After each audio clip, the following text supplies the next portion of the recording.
Blurp Blurp Book Clubbers, welcome to the Dungeon Crawler Carl Book Club. The apocalypse will be streamed. So we are talking tonight about Dungeon Crawler Carl Book 2.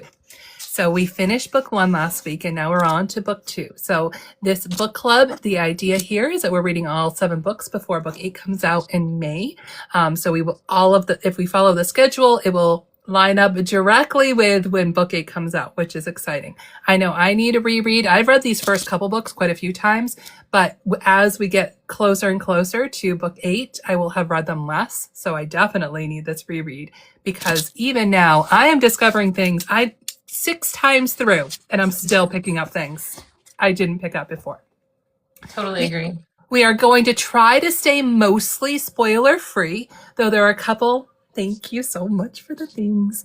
Though there are a couple things that I know I want to talk about, but we're going to save that for the end. So the idea here is like the beginning of our conversation, let's try to keep completely spoiler free, and then we can fit some maybe foreshadowing into our later discussion, because we meet, for example, somebody in these first 9 chapters that shows up in book 7. So, like those types of things are really interesting. So we're talking about chapters 1 through 9. In these chapters, the basic things that happened, Carl and Donut choose their classes and their races. Donut stays a cat. Carl becomes a primal. Although 80% of people in the dungeon stay human, which I think is interesting. Then there's a whole thing about Donut's class selection, but Carl becomes the compensated anarchist, right? We're going to talk about what their relationship with Mordecai is now, because they did trick Mordecai, and we're going to talk about that probably first. Other things that happened within this, we learned a lot about these different levels, because now we're on floor 3, and floor 3 is a Scolopendra level. So floors 3, 6, 9, 12, 15, 18 are all interconnected, and they are all Scolopendra levels. So this is our first look at that. And I like to talk about that just in terms of how the books differ from book 1 to book 2, that it is not just a replication of book 1. Let's see. We meet a new Mordecai, a very drunk Mordecai, a very troubled Mordecai. So we need to talk about that. And then Carl and Donut go out basically for a walk and stumble upon a quest, find an elite, changes the game a little bit, find corpses of 3 ladies with the last name Batista, and then meets Signet. And we end with Carl having to have a boss battle with no Donut. And so that's where we're ending. But chapter 9 ends right after Carl defeats Heather the Bear. So that's just to give you a sense as to what happens within these 9 chapters, where we're going from here. So before we start talking about the books, though, let's introduce yourselves. So once I know I've had you both on before, but still, but introduce yourselves and like what people might watch you for, what your best, your the things you're most proud of, but then also your journey into Dungeon Crawler Carl. Who would like to go first? You can go first, Ron. Oh, okay. Thank you, Atticus. Hi, I'm Run. I probably know most of you. I'm probably most known for being talkative. Let's be honest. You probably all have a DM from me at some point. I'm a voice actor / narrator. I'm trying really hard to kind of break into the industry. So my first full-length book. I've done a few shorter-length ones. My first full hockey romance is coming out on the 20th. Yay! So you probably know me from doing things. Probably know me probably best though from Book Talk, doing just about anything random with books. So, Atticus, right to you. Thank you. Hi, I'm Tales with Atticus. If you've seen my videos, I've been talking about indie authors. I read a ton of indie fantasy and do a lot of support for indie authors. I found Dungeon Crawler Carl. Again, I mostly read fantasy, so it's a little, it's like medium genre. But my husband read it, and I was just like so excited that he read anything. So I read it with him, and I loved it. That's awesome. Is he not a reader, I'm taking? He is not. No. But is he read all of them, or did he just start? Yes, like he's read them probably, I don't know, 20 times. I made a That's whole video about how he just like only reads this. it's still reading. It still counts. It still Yeah, it's so counts. funny. Who's so But yes, bad? I have a lot of feelings about these chapters. Oh boy, let's get into it though. Awesome. And Graham, thank you so much for sending some gifts, and everybody else that has as well. But like, I don't know, that's beautiful. I think that means something, but it is really pretty on the screen. I love It's super that. cool. I really like it. Let's talk about right off the bat, the first thing that happens in these chapters. It starts immediately where book one ends. Book one ends with Odette telling Donut and Carl, hey, there's this thing that you should look for, but it's going to make someone really mad. And that's how she describes it. And so it is just a little bit of a cliffhanger, a little bit of a, what's going to happen? And then as soon as they get in chapter one, Donut has 3 different classes to choose from. And I know the first time I read it, I did not suspect anything. I didn't suspect that they were, trying to hide the fact that they knew exactly what they're going to pick. I really thought Donut was like actually considering everything, but no, she saw manager benefit and knew. And there's little hints like Donut's eyes getting really wide when she sees manager. And that they never ask about it, very intentionally, all of that sort of stuff. So let's talk about that first. How do you think that went? Because we got to see all of the choices. There was a lot of description of all 3 class choices for both Donut and Carl, things that they never end up choosing. So, why was all of that description in there? Was it helpful? And also, what do you think? But then also, what sort of things would you choose? And this is for chat too. What would you have chosen? Pretend there's anything. Clearly there's anything. I loved all of I like hope that this fandom gets big enough that there's like a wiki of all possible races and classes for everyone that I can just read through. That's the kind of detail and lore that I love. I don't know if it was important, but I enjoyed it. Okay. Oh man, I loved this section. Just a note, I love that idea, Atticus, but I cannot imagine the work that would take because, like, for instance, for Carl's, it was like 600 Yeah, subclasses or something like that. Yeah, he spends like 4 hours just scrolling. Yeah, and he didn't even have the several of them because of the Desperado Club. Yeah. So like the thought of someone actually going through and making like thousands of these, I would love it. Like we're all signing up for that. Like there are so many rabid fans. Again, I've decided that I'm coining the term cultified. Like this is a book that cultifies you, sure. Right? Like there are people out there that would put this all together. Oh, sorry. Oh, go for it. Yeah, no, keep going with this thought of them then tricking Mordecai. Yeah, I love you, Dad, but stop calling. I'm waiting for my mom to do that. Yeah, but they trick Mordecai that they take this manager benefit. They know exactly what it's going to do. He really is at this point. He's the cop that has 3 weeks left until retirement. And so and he set himself up I'm almost out. I just have to finish this. And then they suck him back in. So let's talk about that relationship. How did it change their relationship? Is he going to forgive them? I don't think he knows. You go, Ren. No, I'm so sorry. Atticus, please go ahead. You started talking first. I know, but I've been talking the most. I don't think that Mordecai knows Carl was involved yet. I think he thinks that it was Donut because she's silly. Mm-hmm. And then she just did a silly thing. So he bought the ruse? You think he totally bought it? I do. Do you, Ron?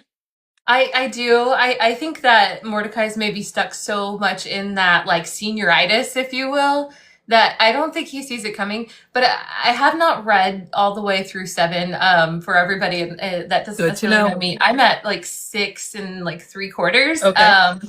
Because I've been now going back, and then I have ADHD, guys. Let's be honest. I keep going to other books as well. But so I don't know if he ever finds this out. I feel like he finds this out eventually. I'm sure, yeah. But I don't know if it matters. You know what I mean? Like the relationship I feel like they're already building. I don't know if it'll matter that they kind of rused him into it, if you will. I feel like eventually, like obviously there's a lot of books. So regardless of how far you've read, you know that the Carl and Donut show will go on.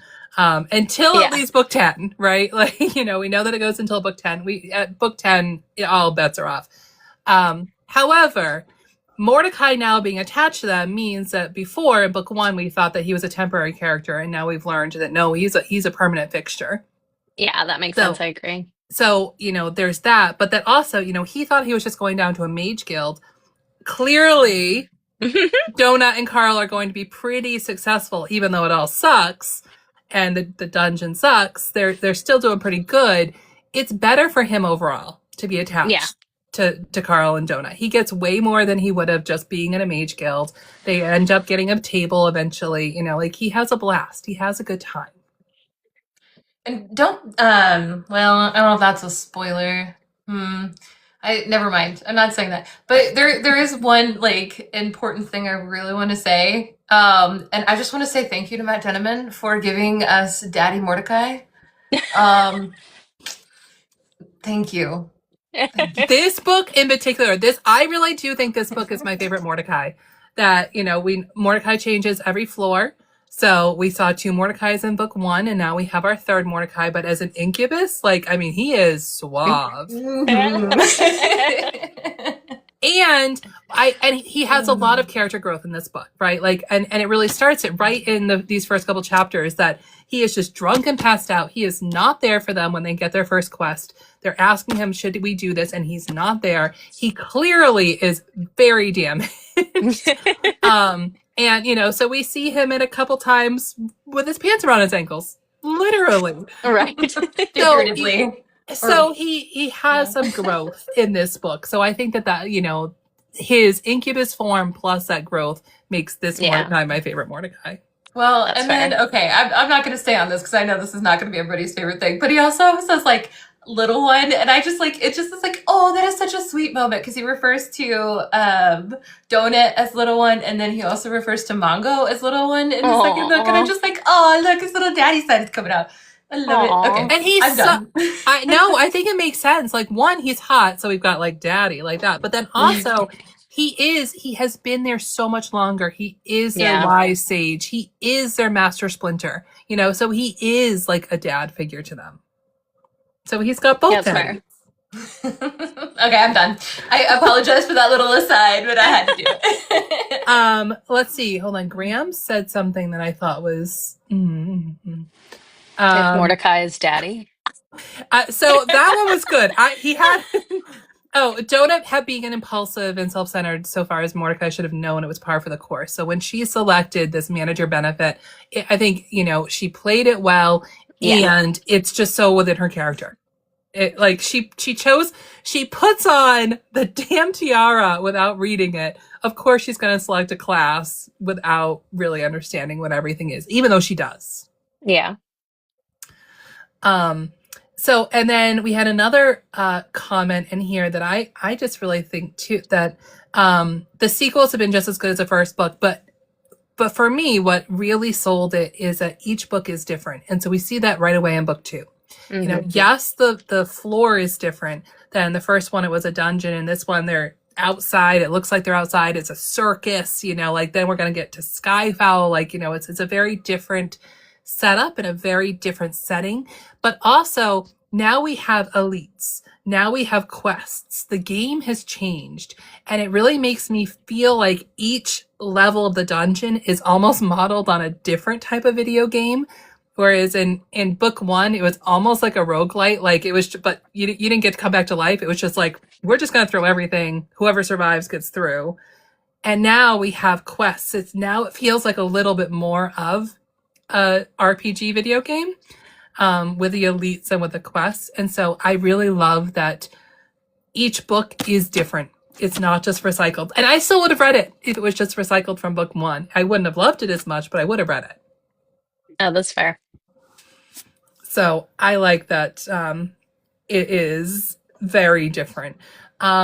So what would you guys have chosen for race and class, would you have stayed human?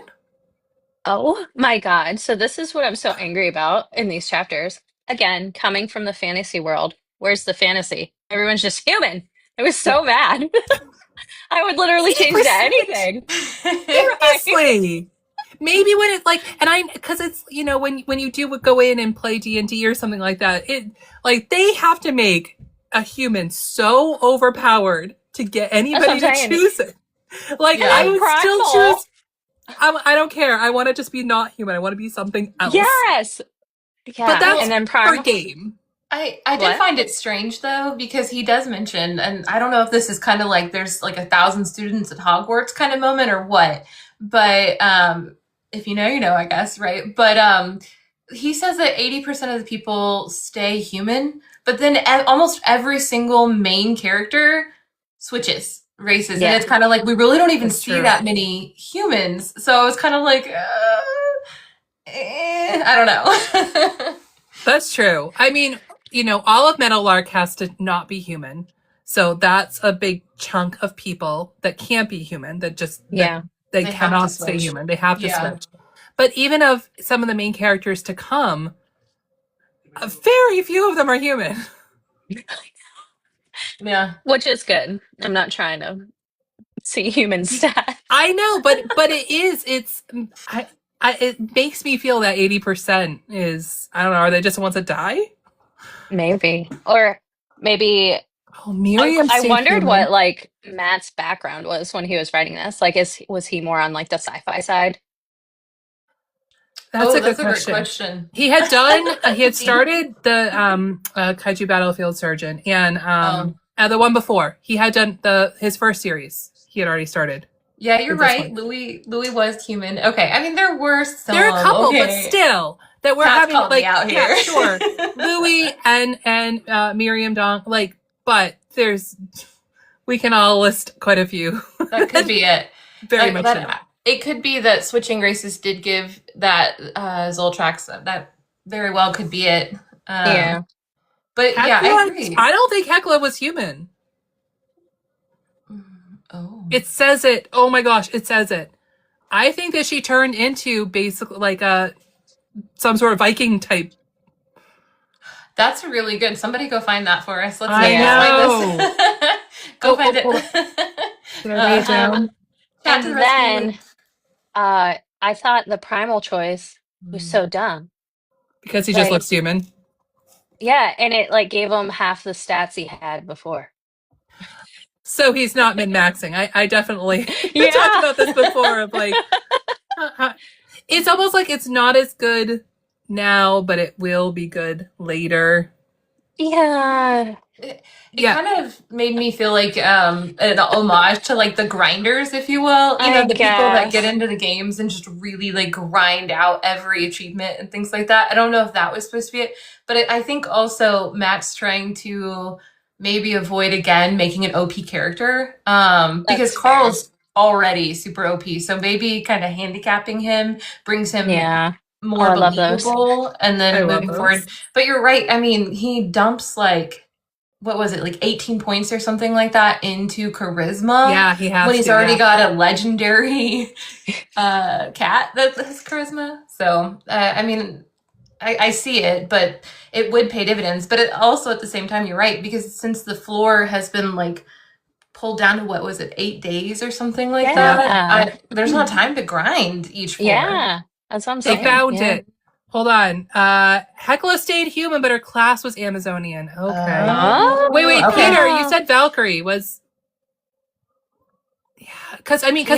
saw her. I know in these chapters that they see her on the recap, and they're like, "Whoa, she looks a lot different. She was, you know, a beautiful woman before, but now she looks totally badass." So like she looks different immediately.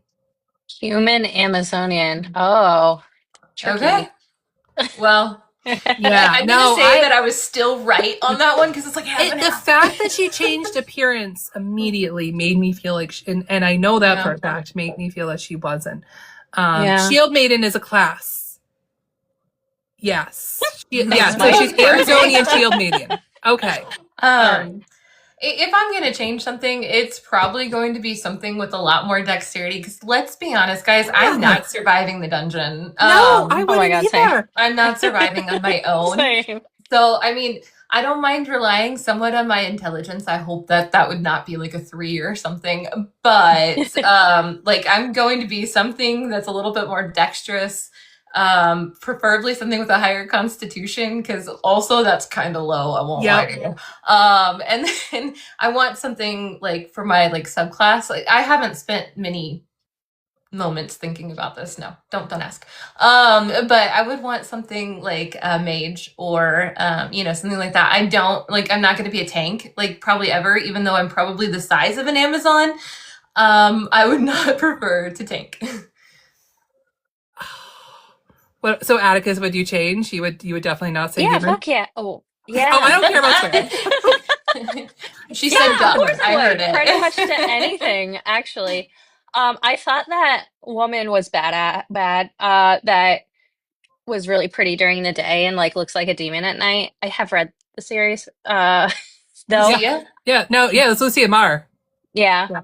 So with the goat leg. With a goat leg. I would do that. Hell yeah, I would do that. Yeah. That's cool. Something cool. I know. I agree. Yeah. Like, I mean, I get why Carl did it. He looks exactly the same, but he has, room to grow and for the author to add things in that are just, and, everything with the AI, like, we know that there's going to be more. It could be like a dragon. What if he had wings? That's cool. And then he can just fly through the dungeon. That's what I'm saying. Was that but also turn into a human? Like, go full, like, romantasy dragon, right? Sully, what? Primal? I want an essay, Sully, in here. I know that you're limited on your characters, but I want an essay on why Primal is where it's at. So we have, let's see, Mike said something about not being a furry. I just have to throw out, I love Dungeon Crawler Carl. If you're looking for other things to read, I have a lot of opinions on recommendations from, like, if you've read Dungeon Crawler Carl and need something else. I have a lot of opinions because everybody keeps recommending He Who Fights with Monsters and Primal Hunter. And I do not think that they're good recommendations from Dungeon Crawler Carl. They're not similar at all. One that is similar, and in the beginning, almost a little too much so, but it gets good, I promise, is Discount Dan. And Discount Dan in the back rooms, it's a guy goes in basically with a dog wearing a bathrobe, basically, instead of a cat wearing Crocs. So, I mean, there are some similarities. However, then there are furries. Oh my God. Discount Dan, it has all the furries. So for our not furry friends, we're not recommending this. Don't go grab it. If you felt like Dungeon Crawler Carl needs some furries, though, go check out Discount Dan. Oh, I meant a thumbs down Primal, not Discount Dan. I actually want to read Discount Dan now. And listen, the audio is really good. And then there were furries. Sound like the start of a horror movie. I'm pretty sure there are some horror movies. Yeah. I'm pretty sure I saw one the other night. It was called Five Nights at Freddy's. Oh, yeah, basically. Persephone is a huge Discount Dan fan. It is. It's the audio is a lot of it. Oh yeah. Oh, it's Dungeon Crawler. It starts off as it is Dungeon. It's the very beginning of it. At the very beginning, I was a little worried about it because it felt like, oh my God, like, did somebody just put Dungeon Crawler Carl in it, like in ChatGPT and say, oh no. But then I see, but stick with it, and it gets really good. It does start to diverge. Dan's basically is setting up a shop. Instead of, like, he still has to go and adventure, but his whole thing is he wants Discount Dan's, like, that's called Discount Dan's. He sets up basically a 7-Eleven in the back room / dungeon. And he then, like, has to get employees. And so, like, that's a really interesting take, that it's not just going floor by floor. It is a little bit different. Discount Dan. And that's his thing, and then he goes out and he was like, I'm not trying to hide, and like put signs all over the back rooms of like, this way to Discount Dan. But again, then they're furries, and that's the difference. And That's hilarious. the dog isn't really a dog, but has no, no, that's not a spoiler. That's not at all a spoiler. It's not his dog. He goes in and it's his like guide, but he appears as a dog for him. Okay. But his name is Croc. He is the best boy. He has a New Zealand accent. He has the accent of the big rock guy in Thor Ragnarok. This is my friend Meek. Oh no, Meek's dead. Oh yeah, it's that voice. It is that voice. Like, okay, damn, we gotta go here. Okay, it's really, really good. I've been meaning to read this. I've literally been carrying this around with me forever, and I'm like, I'm gonna read it. And then I finally decided I'm gonna give up on trying to read it and just listen to it. Like, Steve Campbell is apparently where it's at, so it's happening. Yeah. It's happening. Okay, this is the Dungeon Crawler Carl book club. It is. However, it's good to also have some recommendation. And James A. Hunter is an amazing person. I think this is Kenneth on for Ginger and the Foxes right now. But yes, he is hilarious. Kenneth. But James A. Hunter is utterly hilarious. He's great. He's so good at even hyping up other lit RPG authors. Agree solely. I'm with you. We can discuss He Who Fights Monsters another time. Love that book. Okay, so let's talk about Signet, and Signet being an elite, and then being introduced to quests and elites. Oh, I love the hat. Oh, it's a thank you. That's cute. But that idea of the of having elites and having quests and other storylines, there are whole other television shows, essentially programs being filmed while they're there trying to survive. How does Signet's experience differ from theirs? What does it add? How does this change the dungeon dynamics? You go first, Ron. I've been going first. Yeah, sure. I adored that this was in there because I feel like when Dungeon Crawler Carl is done, like there could be some really cool spin-offs, maybe not necessarily things that we've seen, but we could have all of these like different stories. And I think it leads to a lot of, fan fiction and things like that being able to be created. And I think all of us that like really love series, we write these other series inside of our heads. Maybe I'm the only one that does it. I'm not admitting something super stupid on my hair. But I think that like I was like, oh my God, this is so cool. I could see how this works. And it made it only make sense. They're going to spend millions of dollars, the equivalent or whatever. The equivalent. And like being able to kind of sell a piece of that to another series to build on that was pretty cool. So I like the opening for potential fan fiction. That's fair. I know. Atticus, what do you think? So I love world building and like all of the side stuff going on, politics and books. And so I really like the information we gained, but I actually found the section of the book to be super boring and I couldn't wait for it to be over. I'm not a huge action fan, and that's what I felt it was. I also question if I didn't like it because Donut wasn't there. Which is, I think, is fair. But then it does. So I know that probably my first 2 times through the series, I kept going back. And as you go further into the series, I was thinking back to book 2, and I was thinking, I think that book 2 is my least favorite of all of them. And then each time I reread it, I'm like, so much happens. I forgot that all this happened. Like, I was thinking of it purely as sort of like the circus storyline. That is basically that's starting to wrap up by the end of chapter 9. That's good. Like, there's still some to come. There's still some. But then they have, like, the whole main rest of the book is completely different. They go into the Skyfall. It's complete, like, never even look back. So, but they do meet other elites, not ones that are necessarily part of other storylines, but other elites, like, just main character, the NPCs that are giving main character energy. And you could just see, like, when you're playing a game, their names are starred, their names are highlighted, and you're like, oh, okay, can't just kill them because something's going to happen. You have to, get a smelly sock from them. And if you don't get the smelly sock, you can't progress. So if you kill it, which is what happens in things, like all of the Dragon Age games, all of those. Like if you accidentally kill an NPC and then, 20 hours later find out, oh my god, I wasn't supposed to kill them and have to go back. So that's always fun. Mordecai explains that these quests are time consuming and that the AI will not like it if they are. Like there definitely are differing priorities for these quests, right? Like the showrunners of those shows, they want the best show. And if that means killing a crawler, they don't care.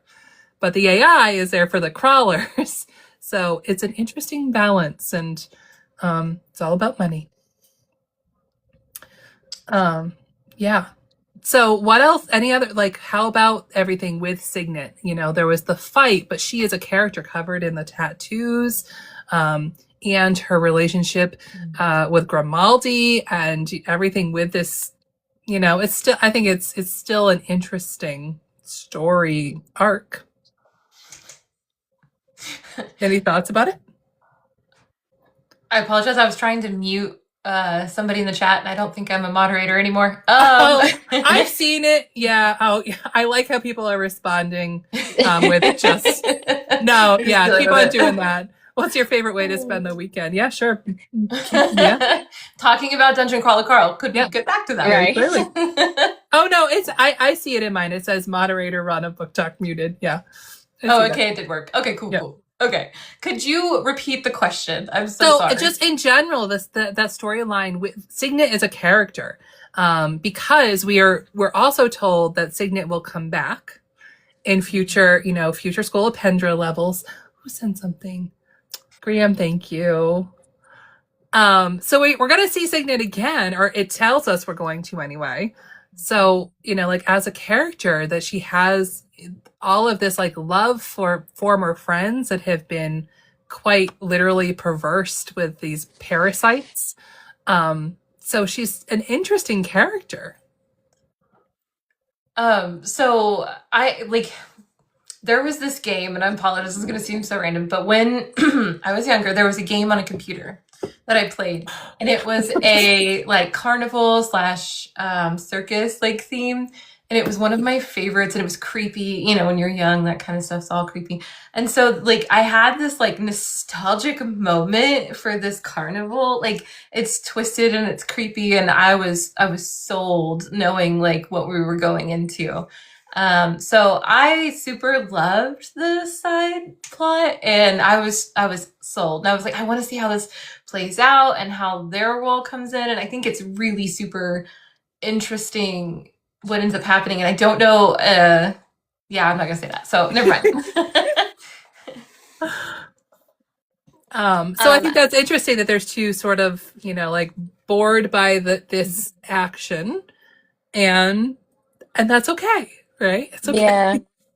I think it's like, so I'm a huge Brandon Sanderson fan. I think I told you all of that. He does this thing in Stormlight Archive where he has interludes between big chapters, and it's like random. They're not random at the end, but like you think they're random characters.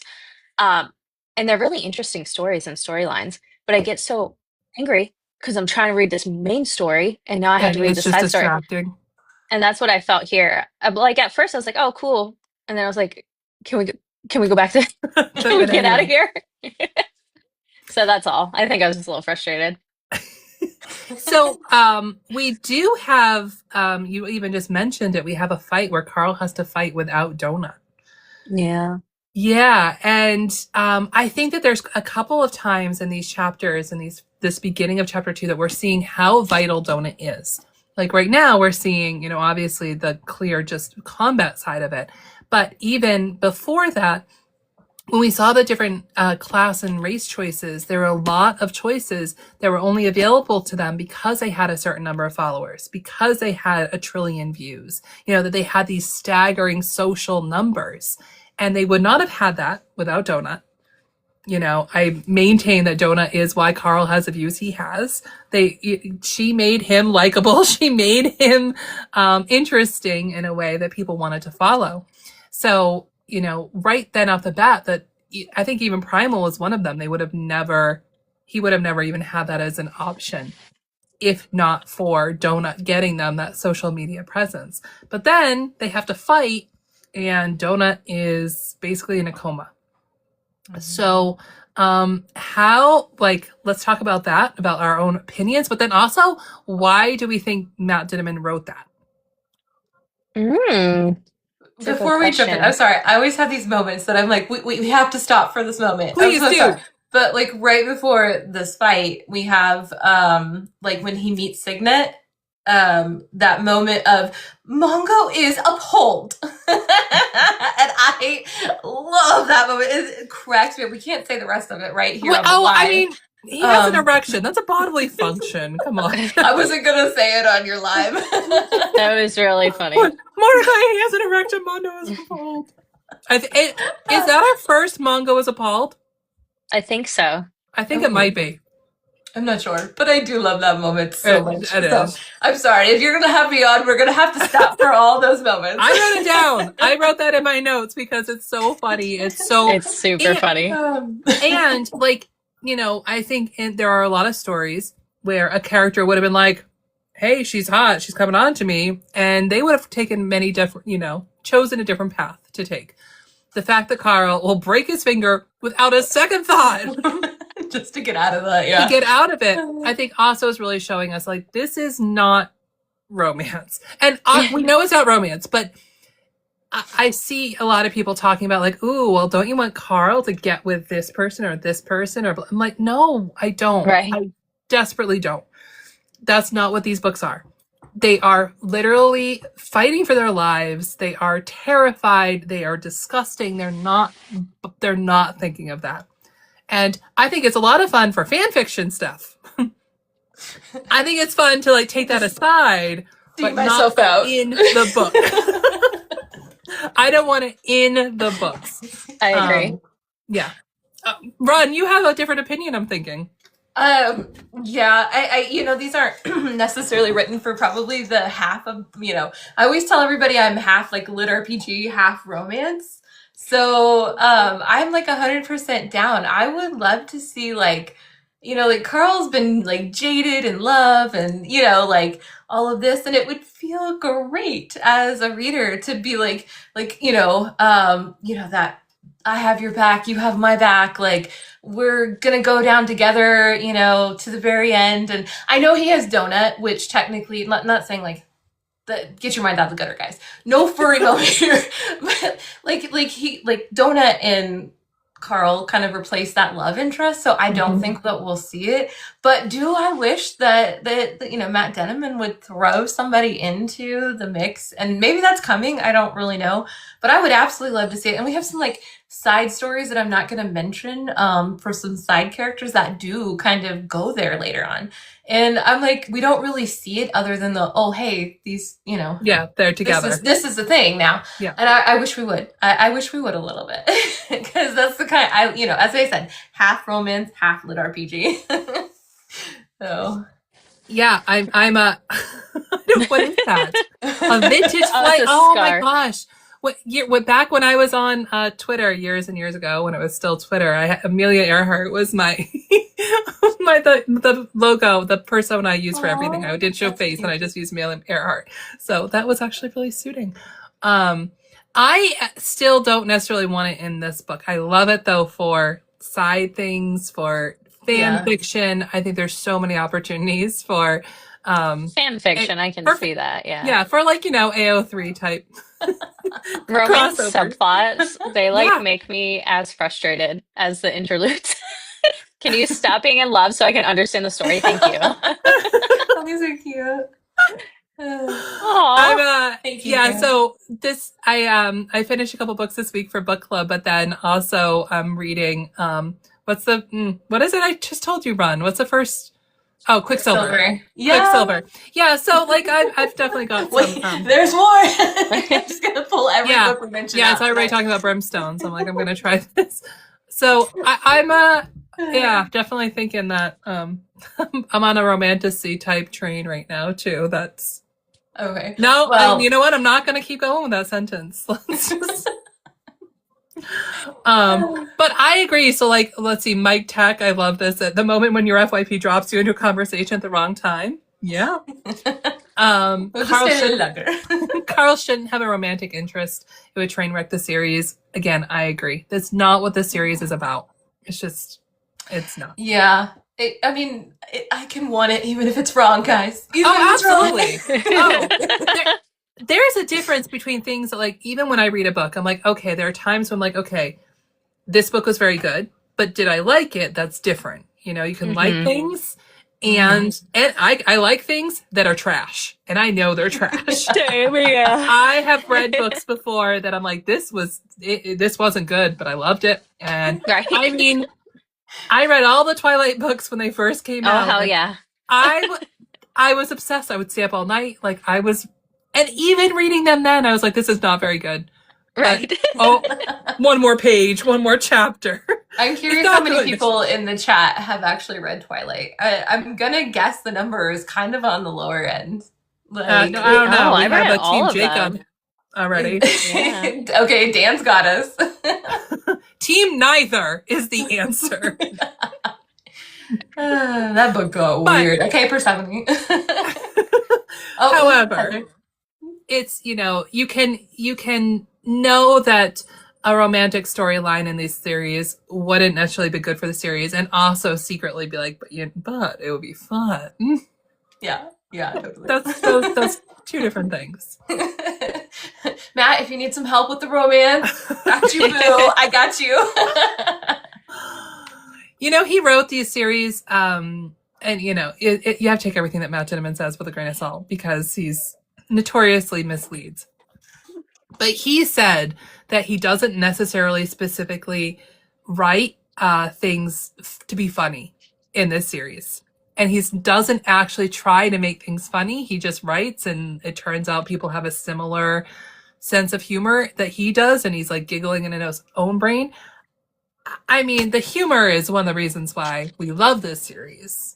So Absolutely. He's just spot on with it. Like, all the nerds, I feel like, are like identify with Matt. Absolutely. Like, how funny we think we're in our head versus how funny we're probably out loud. Yes, I also stayed up very late reading the Twilight series. Okay. I actually had to read the first Twilight for a college course. Yeah, that was fun. American culture or something? No, it was a library arts course. And yeah. I could see that, actually. And it was like, hey, here's this thing that's really, really popular. And none of us had read it, because I'm like, why would I read that crap? And so they made us read it. It was for young adult literature. And so, yeah. Are there actually, okay, so I've forgotten, and there may be some, are there any references that Matt does to Twilight, out of curiosity? Oh, so Persephone, help chime in here. Here's another thing of what makes Discount Dan a little bit different. So first, there are furries. The funniest thing that happens in Discount Dan, though, is Croc, his sidekick character, is obsessed with Twilight. Obsessed. And so, but only ever refers to it in the full, and help me out here. It's like, well, you know, in Stephanie Meyer's best-selling series Twilight, that Bella and like will go on these tangents, and they're all real, of like Discount Dan, and Dan's like, oh man, I don't know what to do. And Croc's like, well, in Stephanie Meyer's best-selling series Twilight, this is a choice that Jacob had to make, and everything is a Twilight reference with this one character. So, Discount Dan has all your Twilight references. That's hilarious. It is funny. It's like, what were the things missing from Dungeon Crawler Carl, furries, and Twilight?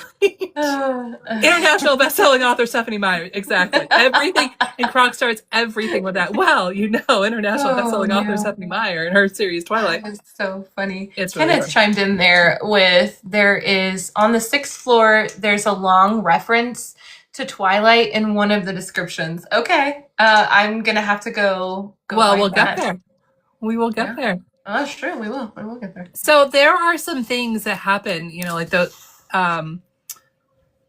I want to just talk in general about this book and these chapters, but one of the things that happens within this chapter that I did not try to look forward to, but when Mordecai is literally caught with his pants around his ankles, and he is teleported to the safe room that they're in, he says, like, now ladies, don't all go first. Granny, you start. Something like that, right? And so, like, we know that line is there. And because I just now have the hardcover books, which I hadn't ever had until like a month ago, I have not read this. But the Pineapple Cabaret in this book is Grandma Llama.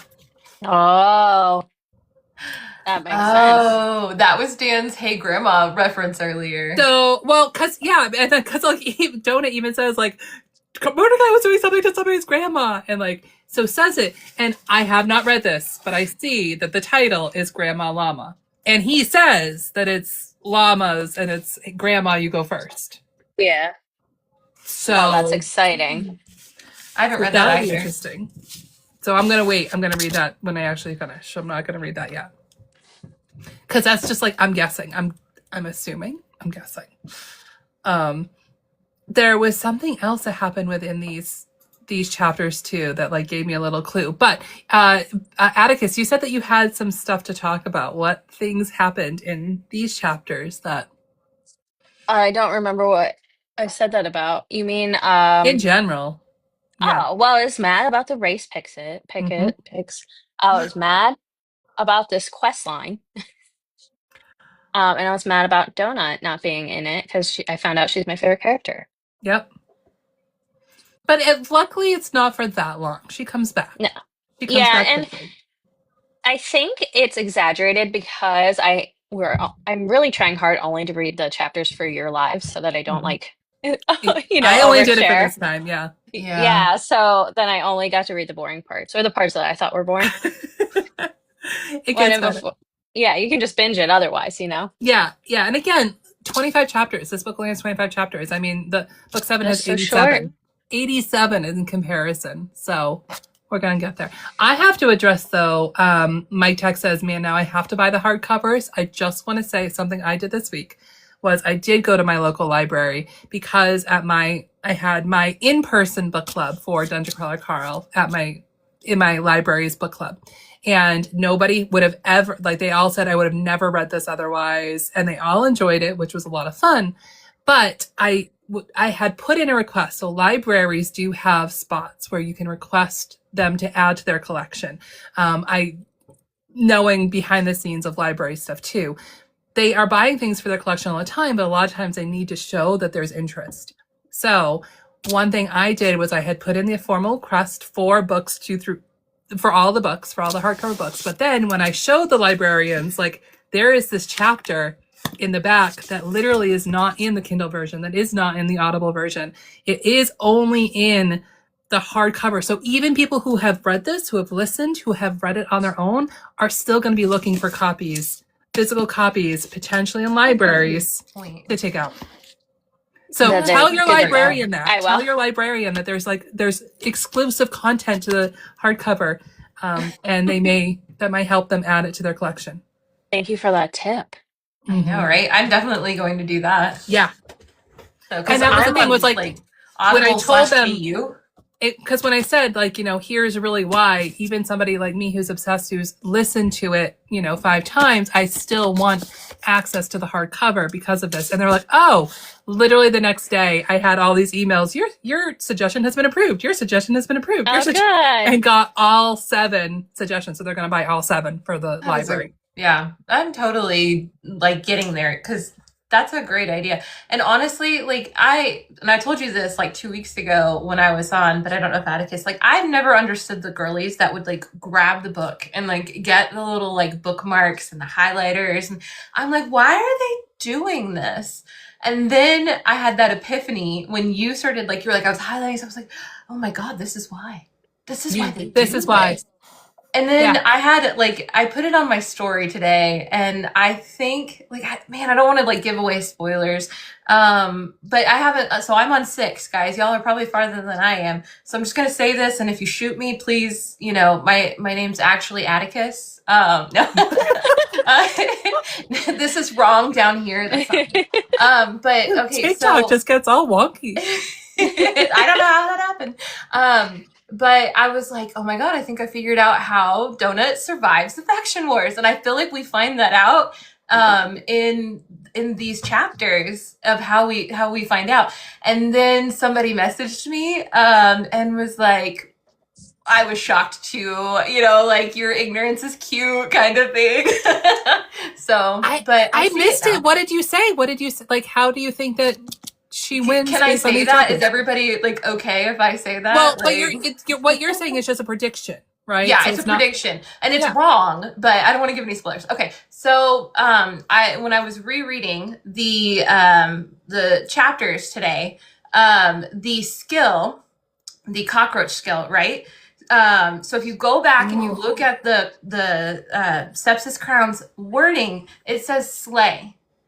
It doesn't say they have to be dead. It doesn't really give any other stipulations to it. So if Katya, oh shoot, yeah. So I'm sorry. If more than one person happens to have the crown, the person that happens to have the crown is not wanting to, die forever.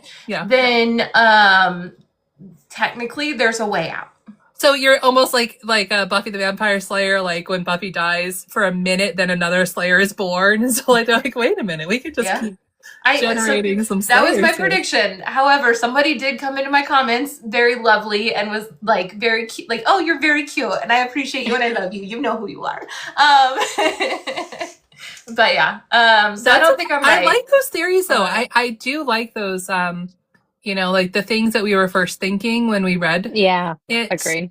And that's why we mark them. That's why we mark up those books. So sorry I interrupted you. Exactly. And I totally agree. I had never done it before either. Because I only listen. So like I never had anything. I do add clips in Audible. So like I will add and like, put a note.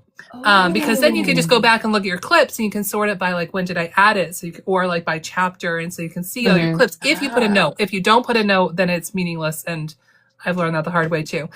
But for this, what I'm doing then is going back and looking at all the clips that I added in Audible and writing them all down. And because I can't open Audible and look at it. Right. When I'm doing this.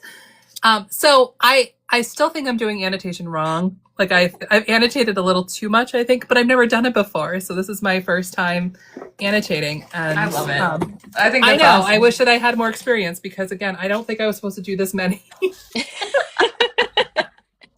It's like, the point is to be able to find something, and I feel like I just did every page. Yeah, maybe we just need a little bit different, like, colors and stuff there. There are 3 colors here. And so I even have, like, I had to keep reminding myself I put one for, like, what the colors meant. So what we realistically need is one with, like, stickers and one with, like, different colors and, like, maybe different patterns. If somebody wants to help educate me on how to annotate, then there's gotta be some videos out there. I'm curious. Yeah, for sure. I'm gonna go check this out. I'm sure out. there are, but So the first book in the inside cover says "You Will Not Break Me." In the second book, when we look at the second cover, we see "Boom." Boom. And in this, Carl does like throw some explosives, and he's starting to get more into his explosive class, which clearly is going to keep on coming. I mean, the fact that it's called Doomsday Scenario with an explosion on the cover, and then the inside says "Boom," thinking maybe things will blow up. Yeah. I mean, it's Carl. It's Carl. We know things are gonna blow. Mm-hmm. So, I was here I think it was last week, where you had the beautiful girl, and I'm so sorry, I don't know her name. She was AC, yeah. AAC. AC. I thought it was really interesting. She was giving her perspective. I was thinking about this as I was rereading about like being a part of the Coast Guard. Yes. And all, like kind of all the training and stuff they go through. And it's really interesting to me that we're talking about like him being a Coast Guard, and he ends up choosing explosives as kind of his thing. And I would have not really have like gone there with the Coast Guard, Ooh. So I thought that was a really interesting like diversion from, I guess you're in the middle of a dungeon. You're really not going to be able to do anything Coast Guardy, but like that's a good point. It's also, because he does talk about later on, like, if they got out, the things that he wishes for, and that he never wants to go near an ocean again. And he specifically says, like, he's done that. He's been there. He spent a lot of time out on a ship, and he wants to be inland in the woods in like very, very different areas. So he does say that.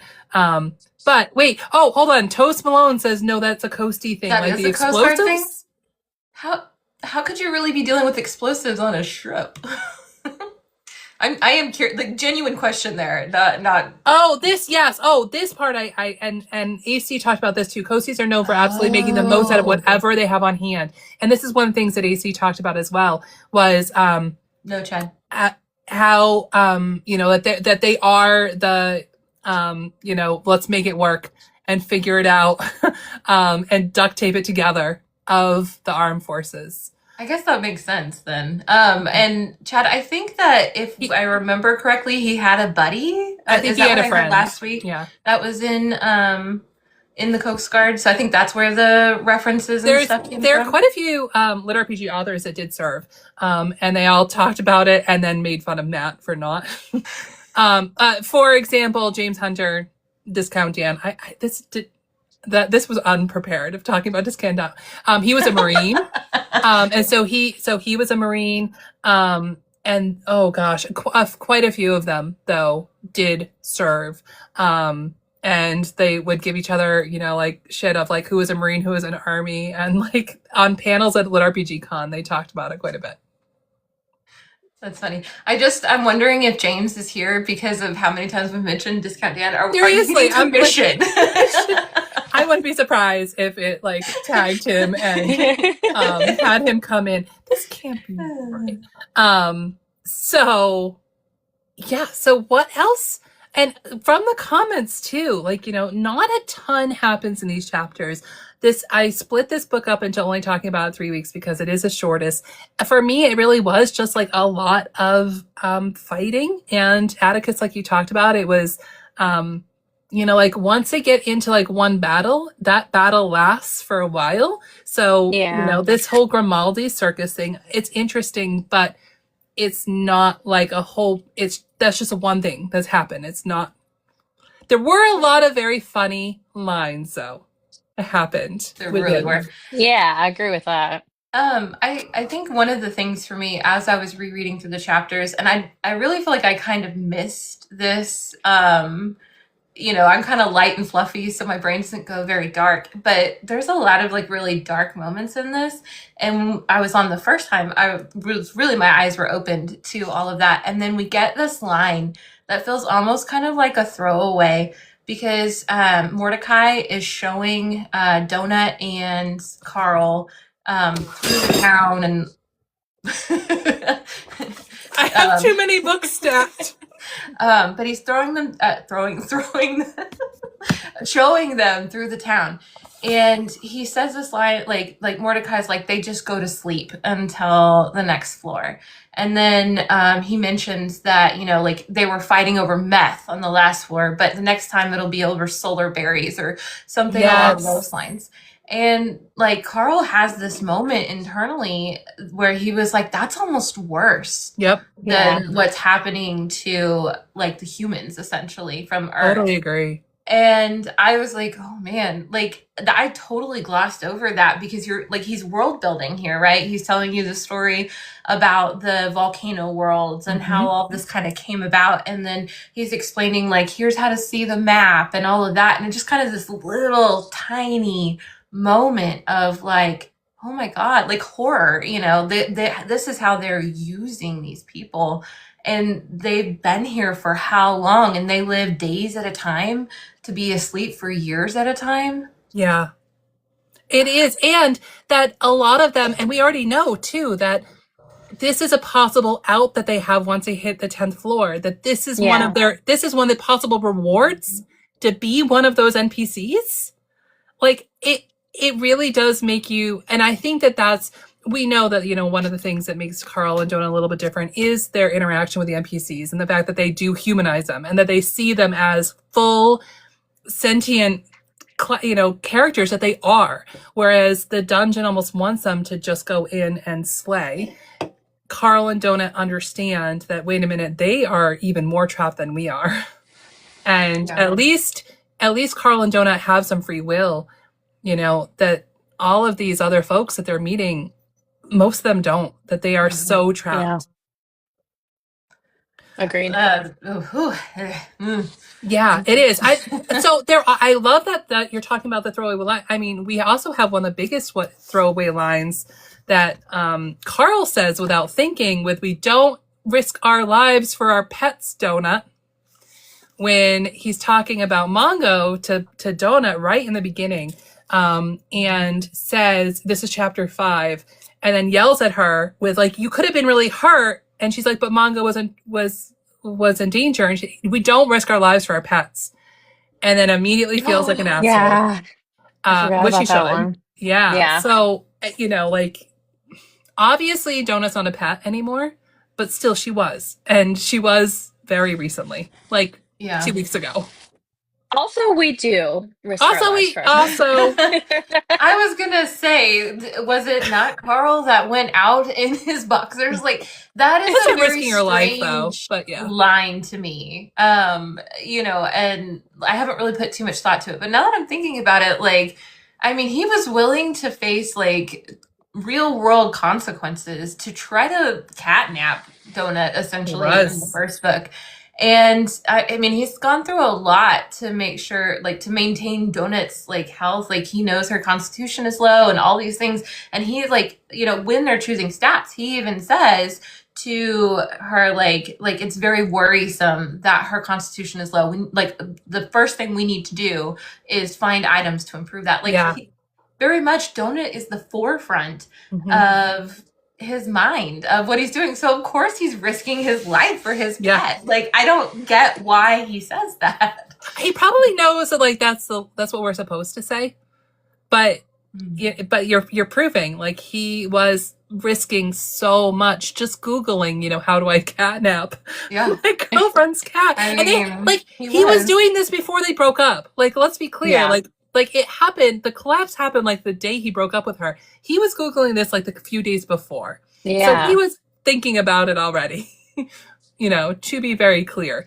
I mean, what's the This Is Us? Is that the TV show that was like super like hot a couple of years ago? I mean, that's like the dad dies. That's how the dad dies. And like, we know that the dad dies in the very beginning. In the very beginning, like, because it keeps going back and forth between like present day and then when they were kids. And so we see the dad a lot when they were kids, and we know when they're adult he's dead, but we don't, aren't quite sure how he died. He died by running back into a burning house to save the dog. For a dog. Yeah. So like, that's literally storylines happen. Yes, I'm spoiling This Is Us, which is a TV show that's been off the air for years. You're right. It's been there for a while. And it's not like the dad died. He died. I didn't know that. No, it's like the first thing you find out was like the kids as adults getting together being like, "Oh no, it's been like 5 years since dad died," or like whatever. Like, let's be honest, I wasn't watching that one. So it was the tearjerker. I do like to tease you though, so there you go. And you have to have something to risk it for all. To risk all it. Why not a pet? Why not, Agreed. Yeah. That's true, because, like we see in that chapter where Carl doesn't have Donut, that they really they're lost without each other. That this is Carl and Donut together or not at all. I think it's really interesting to think about, well, not really interesting, but we talk about like trauma bonding, and like everything that these people are doing is like trauma, like, you know what I mean? Like, every time Carl and Donut go through something together, it just solidifies that, like, that trauma, like, brings them closer and closer together. So it like, he was already attached to Donut, but I can't see how Carl continues without Donut at this point, I don't know. And I would, go ahead. No. I'm sorry. Keep going. I would just argue that Donut and Carl already had that bond because, what's her name? B or Bay? B cheated on Carl and then was going to get rid of Donut. So like, they were already bonded by that, even though Donut's not like willing to go through that recovery yet. Yet. She still thinks that B is her person. and Carl's Yeah. not. But I think they are already kind of attached because of that before even the So dungeon. there's something else that happens right in let's see, in chapter 1 that gives us another little clue into their relationship.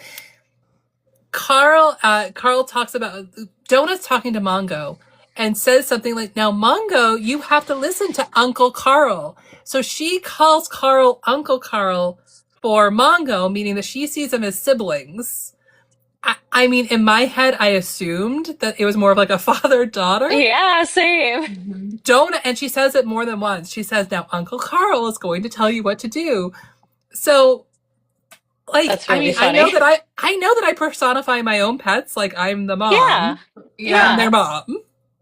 That is really interesting. And it is quite the like shift too. If you think about like in the first book, she refers to him as like a manservant that like has been with the family for a long time. So she can't bear to let him go. But now it's referring like in a familial way. Yeah. Which is super, super duper interesting. And like a brother. Yeah. That it took me aback, and I forgot that she had referred to Mongo, you know, or to Carl for Mongo like that. And I just would not have thought sibling. Yeah.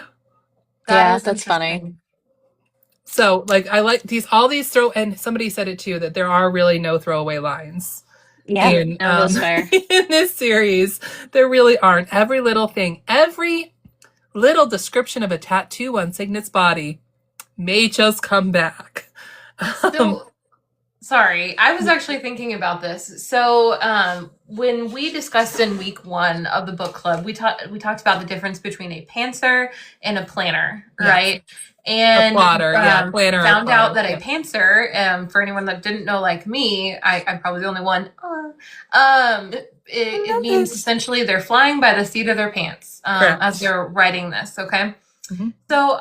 I was curious, like, but also it was mentioned that Matt has like a giant spreadsheet. He does. He has an enormous spreadsheet. So do you think like that Matt is writing everything so that there is no throwaway line? Or do you think that Matt is so good at the craft that he's coming back and like typing in like, did I say this word?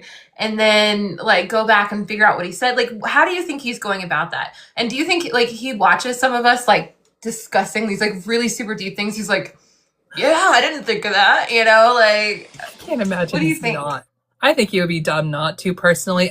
But again, like, you know, remember, most of these books were written before anybody ever read any of them. You know, he put the first 5 out like within the same year of each other because he had been writing it on Royal Road and putting it up there, and it got good enough and was popular enough. It was like, well, maybe I should publish these things into an actual book and self-publish them. So literally books 1 through 5 came out all at the same time.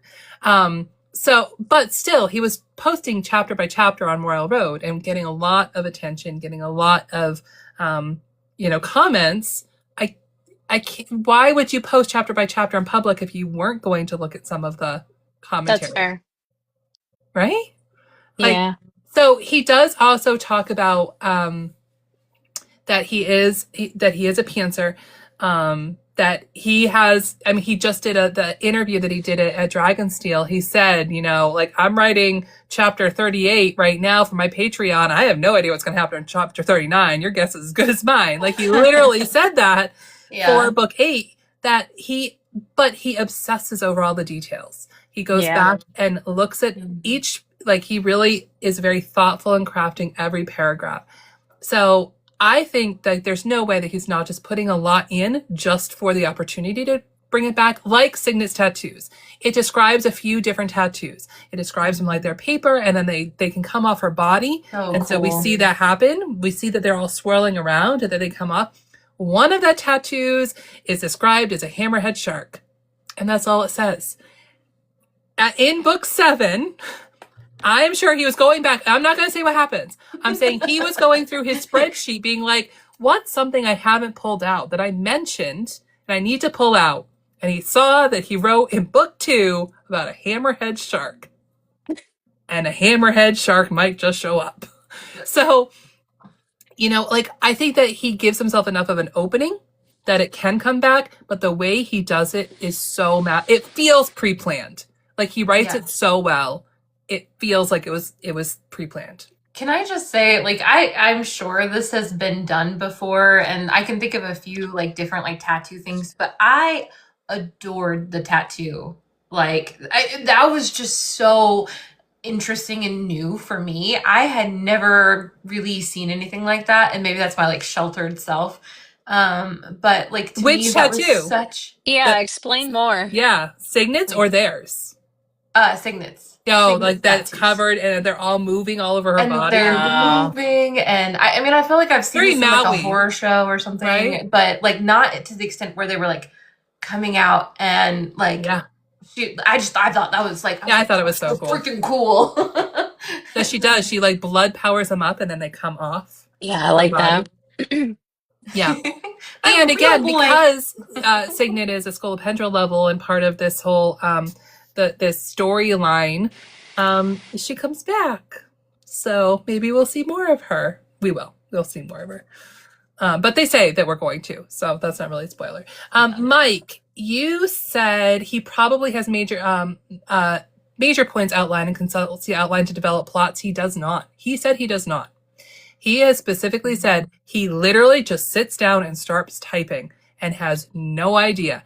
The only like major arc that he has plotted is he knows how the entire series at the end of book 10 will end. And that's the only thing that he has pre-plotted.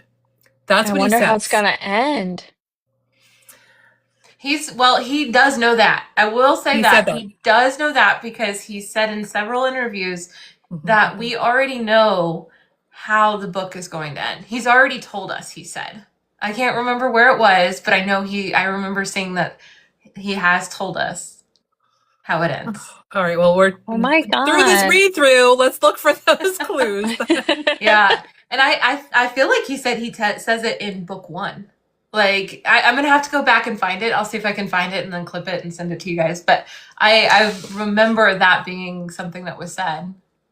So, I mean, there are a lot of things that are said that definitely are foreshadow things to come because, I've read it and I know that it's coming up.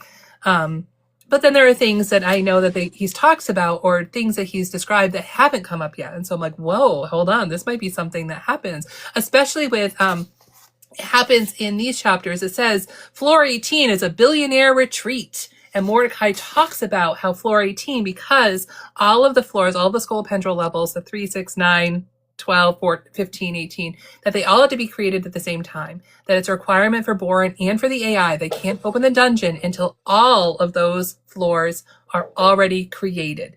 So floor 18 is created and billionaires are just hanging out. I know they're hanging out on 19 too, but Mordecai describes floor 18 as a billionaire's retreat. So interesting. So there are a lot of things that do happen that say there's something else. Counting. Oh, I can't understand my eyes. It looks like I wrote counting boars, 12th floor. That doesn't say boars. Yeah. The country boss. That's what it is. That says country boss. Mordecai talks about the fact that with all of these scolopendral levels, that they will a country boss. And so, like, we've seen neighborhood bosses, all of the going up at a country boss, the highest it can get, that they're going to see that on floor 12. So we know that's going to happen. He has it in a note. So those are things that are, foreshadowing. And it's just exciting when it's like, wait a minute, he said this was going to happen. It said that this mob was moved to the 6th floor and then the 6th floor comes and we see it. It's exciting to see that. But he just has a whole spreadsheet of all of those little things that he talks about. It is just crazy. I was gonna say something. Come back to me. Sorry. I know. Did you say 19th floor? I did say 19th floor. However, in this section, only the 18th floor was talked about. That was because when I was thinking of how the books are going to lay out, which is a minor spoiler, but we know that there's going to be 10 books, and like, how is it going to get 18 floors and 10 books? He's writing. So book 7 is 9th floor. And so we see the ninth floor and everything that we with Donut's tiara is on the ninth floor. The book 8 is going to be 10 and probably 11 is what he thought. And then the following book 9, he said was just going to be one floor. He didn't say what floor, but he said with just one floor. And then he said book 10 will be everything else. No. And just sort of left it at that. So I have a question for you on that, because this isn't spoilers, it's speculation, right? It's in 19. Do we think that we'll really see all those floors? No, I don't. And that's the whole thing. Is like, yeah, I know. I keep saying 19. I mean 7. It's floor 18 is a billionaire retreat. So floor 17 also had to be built because of floor 18. So yes, I said 19. I didn't mean 19. I meant 17. I'm going the wrong direction. I think that I don't think we will, but I think that there's certain ones that we will. So like they talk about in the books about floor 15. So I think we're going to see 15 because it's a School of Pendra level. So like we need to see the School of Pendra levels. But I think there's a really good chance that like in book 10 that they jump through, something happens, they portal, something. They collapse the floors themselves, which could happen. Garrett says Pineapple Cabaret gives hints about that. So I haven't read the Pineapple Cabaret, Garrett. So I need to do that because again, like I'm a Kindle reader or I have like book 1 of the audio. So so I haven't read any of that either. I need to really bad apparently.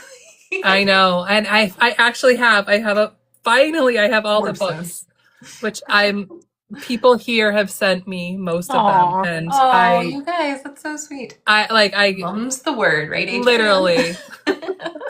Couldn't even. So I can actually read it all now, but now that like I'm on book 2, I almost like I don't know if I want to read it right now or wait till we're just gonna have to jump in a Discord and like have story time with Morgan and let her just read to us. So, which is a little bit of what I did at the end of last week. Like I did say exactly what happened in book 1, chapter. So like, and I'm gonna do that again on this one. So when we end book 2, I'm just gonna say what happens. Because not everybody has access to it, and you have to at least know what happens. There's just so many good ways to do this, So if you're cheap like me and you get the Kindle unlimited, then,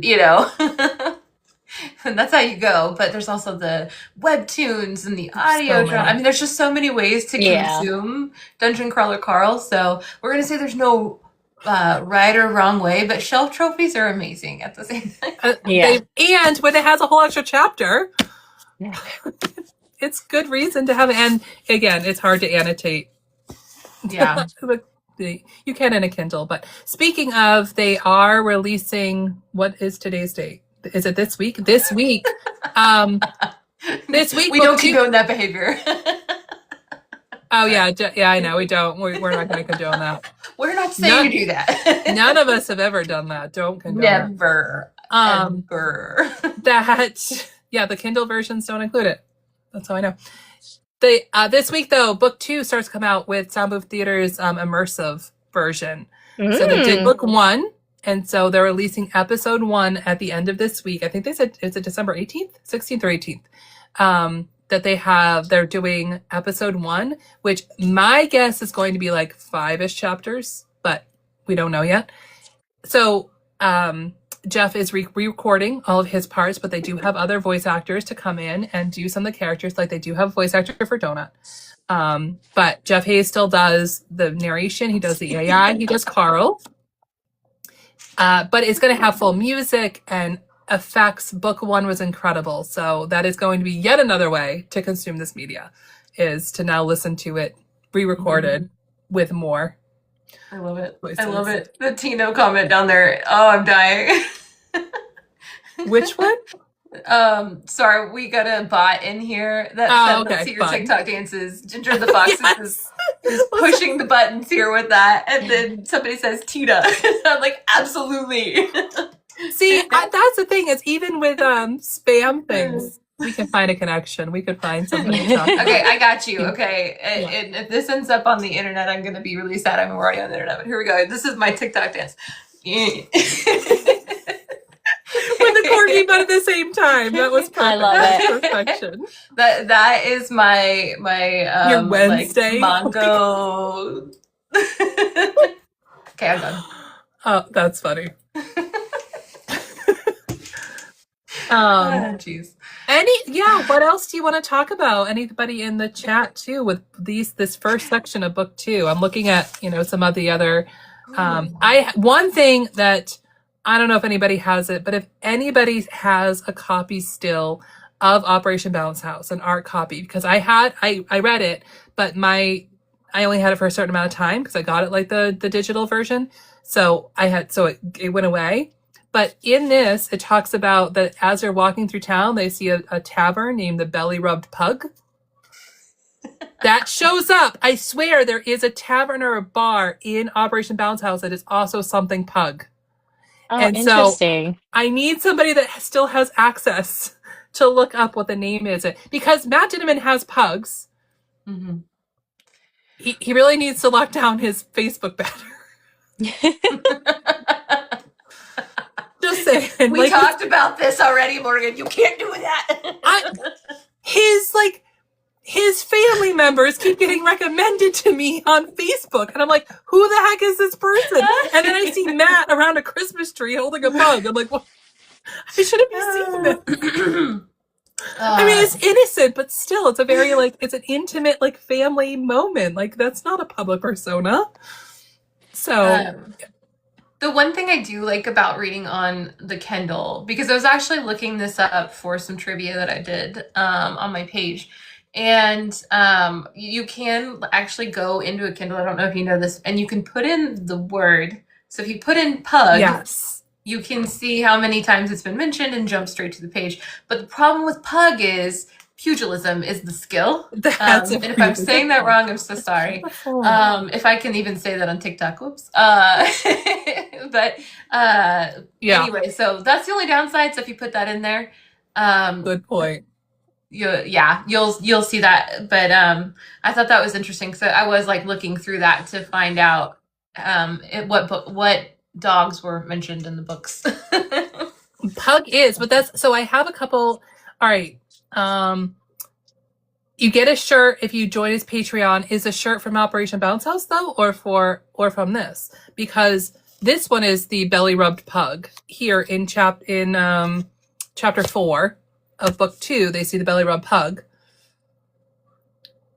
But Operation Bounce House also has a tavern. Is it the pug? So pug, not pub.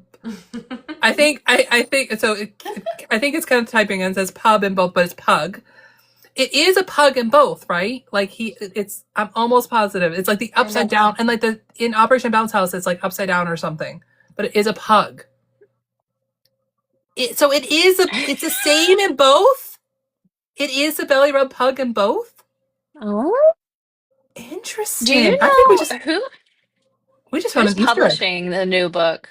Do you know which one? Operation Bounce House. Yeah. I think it's Penguin. I think it's the same.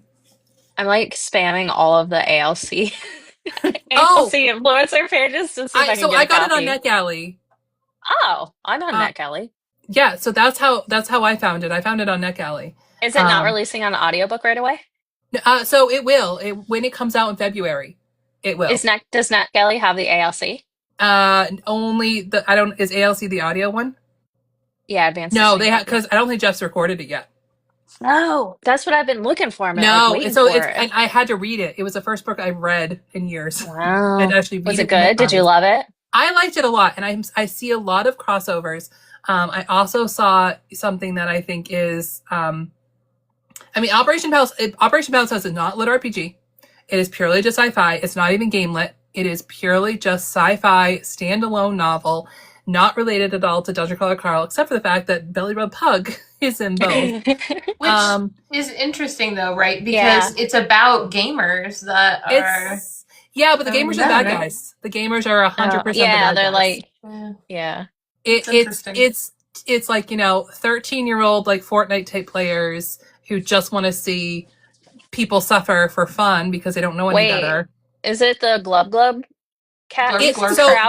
That's how I describe it. I describe it as the audience of Glurp Glurp, the audience of the Maestro and Death Watch, that they're all sitting there and they're all like, like Death Watch, Death Watch. And like they cheer when people die. It's like that same that personality is then in Operation Bounce House, these kids who are able to basically join the military, but to pay for it, as like a private mercenary to remotely pilot these mechs to go to another world and kill everybody because they're told they're terrorists, but they know they're not. And they're purely just farmers. They want to try to kill every single person on this planet. Oh. So that's interesting. Yeah. Garrett pointed out that there's actually an operation called in book 7 called Bounce House. We're gonna have to highlight that too. Yeah. We need to write that down so that when we get to book 7, we can like refer back to this moment and be like, you remember when we talked about this like right? months ago? And book 7, we're not reading that until May, and so Operation Bounce House will have already been out for a couple months. Oh, well, there you go. Maybe we'll just have to have like a crossover live or something. The other thing that like we talked about the entire end of this series, and again, like this, we're not really spoiling it. I'm not spoiling anything with this, is one of the things that happens in Operation Bounce House, and I'm not spoiling Operation Bounce House either with it, is like they're like, oh my gosh, like how are we ever going to fight against these mechs? They just give up. It feels hopeless. It's just like when Carl and Donut have all of these, bosses and monsters are like, there's nothing left to do. That the characters in Operation Bounce House say, you know what, like screw it. Like we don't want to give them the views that they want. We want to do it ourselves and want to like just go out. Basically, they know they're going to die or think they're going to die, and that they're just going to like play in their shitty band and put on their last concert in their backyard band. But that idea of like going out on their own terms and just like, a fuck it moment, I definitely looked at that and wondered if that was going to be something that Carl and Donut think about as we approach the end. If it is just going to be like, you know what, let's go out on our own terms. I mean, it has to come up. It has to at least that's be fair. considered. Yeah, agreed. I hope they make it out, but I'm excited. I'll keep an eye on the advanced listening copy. Yeah, I know. But with that one, it's exciting that for Operation Bounce House, it is Jeff Hayes, but it's also Travis Baldree. That there's going to be 2 narrators. Oh my God, I'm obsessed with Travis Baldree. I've read every single one of his books. And his narration is so good. Yeah. He's so good. So the 2 of them together, that's going to be a good audiobook. I'm excited. Speaking of, for the Wednesday live, someone bring lit RPG recommendations that are like Dungeon. I tried on my own and failed pretty dramatically. That's the thing. I have my didn't favorite, like what I found. I think I went right into Crunchy on accident. Yep. Yeah. I get so much crap about that, about when I say, that these are bad recommendations. I'm not saying they're bad books. I'm saying that they're bad recommendations. And so many people went right into He Who Fights with Monsters because everybody else said, you have to read this. You have to read this. I like it. But, and it's not even about the book. You can love the book, but it's not similar. Dungeon Crawler Carl like. It's not. So then people are going into reading He Who Fights with Monsters expecting Dungeon Crawler Carl. So then they're reading something, not liking it as much as maybe they should have because they have the wrong expectations, right? They were told this is similar. So I think that's gonna color their opinion. And then also thinking, wait a minute, I don't like this. So do I just not like lit RPG? I guess I'm gonna give up on the genre. And I've seen that happen. And I think it's a bad recommendation. That's a sign. But I'm going to do a little plug now that Atticus has mentioned that, if you don't mind. So what Atticus is referring to is over on my channel on Wednesday, we're going to do a Lit RPG 101. This is going to be a chance if you're kind of new to the genre, or if you're an old hat and you want to chime in and help us. We're going to talk about what the difference between crunchy and cozy is when it comes to Lit RPG. We're going to talk about the history of it, and we're going to talk book recommendations. I'm not sure if Kiani is still on here or not. I saw Kiani earlier. Kiani will be here as well as Geneva. Will be on here as well. It starts at 8:30 Central. I think it's going to be Atticus and I to start out, followed by maybe Geneva, and then Morgan and Kiani as they can come in. So please stop on by. We're going to just talk about the basics of Lit RPG, and if you've got book recommendations, feel free to stop in the live and do it. Feel free to DM one of us and be like, man, I'd really like for this subgenre, if you'd mentioned this book, we'll talk about it. Chances are Kiani has read it. None of us have. Yes, especially for lit RPG. Like, and that's the other thing though, that I think that there's a lot of recommendations of like, what should I read after Dungeon Crawler Carl that aren't lit RPG specifically. You know, like I think that it is fair to give recommendations that aren't as well.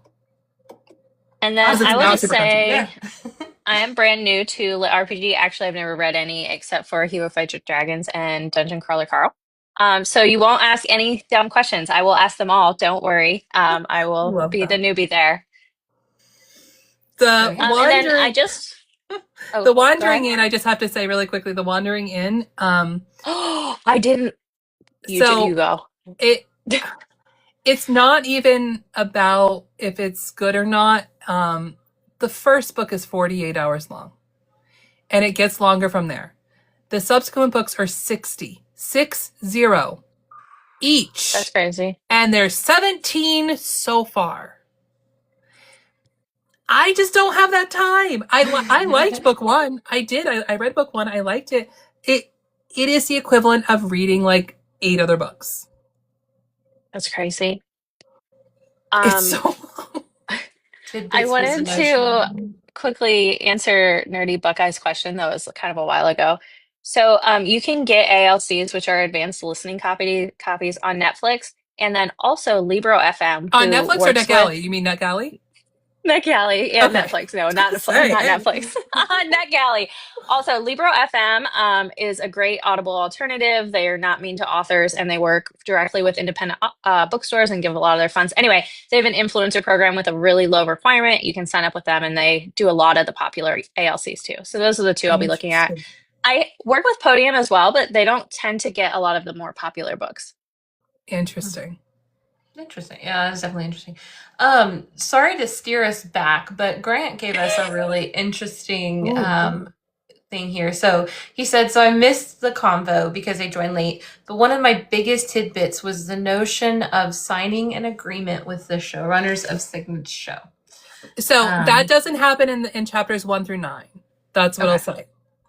Yeah. So yes, we should absolutely talk about that, but we are just talking about chapters 1 through 9. So they meet Signet, they become part, they're in the quest, or they understand the quest, but they haven't resolved it yet, which is signing the contract. So we will absolutely, so wait, hold on. It comes up in chapter 9. Okay. All right. So I'm thinking, yes, they haven't signed, but he does ask for the notion part of it. Yes. Yeah. So, yes. So I'm glad that Garrett's with me. So we're house divided a little bit. Garrett, you kind of missed that conversation a little bit earlier because like I absolutely adored the side, like, and I'm all about like fan fictions and stuff. And so I was like, I love this. There could be extra shows and all of that. And Atticus kind of took it from the standpoint of like, give me the main story. I want the meat and potatoes. Don't give me the Caesar salad, you know? I'm also like, if there's any Sanderson fans in the chat, I will not read the novellas until after I read the entire story. So like if there were, I feel DCC could have a lot of novellas. And I would just, there's no reading order. It's the main book first. No house salads for you, huh? No. I think there is so much opportunity, you know, especially as the books go on, for all of these other little storylines. Or I agree. Yeah. Matt has said he's not going to do it. So, but again, he might be full of shit. Coercion. We all stay together. Or I mean, he can be. But also, I think he meant like he won't necessarily do it. So, for example, the crocodile comic, like he's not writing that, but it is still like he's allowing another author to do it. So, like him saying no, there's not going to be, I think was a little bit of a misdirect because it just might be that it might be a different author. It's not. I mean, that's fair, because if we think about like Marvel and DC and stuff, how many people have come through and done other storylines through that? I think that's wonderful. Let's close out. You know you are. But we'll be back here a week from tonight, next week, 9 Eastern Standard, 9 p.m. On Sunday, to talk about chapters 10 through 19 of book 2. And please send me some thoughts, discussion questions, even if it's not fully formed. I love it. I'll take it all. I stayed up way past my bedtime again. Just for book club. There we go. Book clubs are fun. Thank you for coming and hanging out. I appreciate it. Ron, thank you so much as always. Atticus, thank you. In the past. Have a great night. Have a great week, everyone. Check out my merch on my store. I could use a couple bucks. So it's cute. It's cute stuff. So thank you, everyone. Thank you for the gifts and the likes and everything. Super appreciate it. And we'll see you next week for book club. Absolutely. Bye.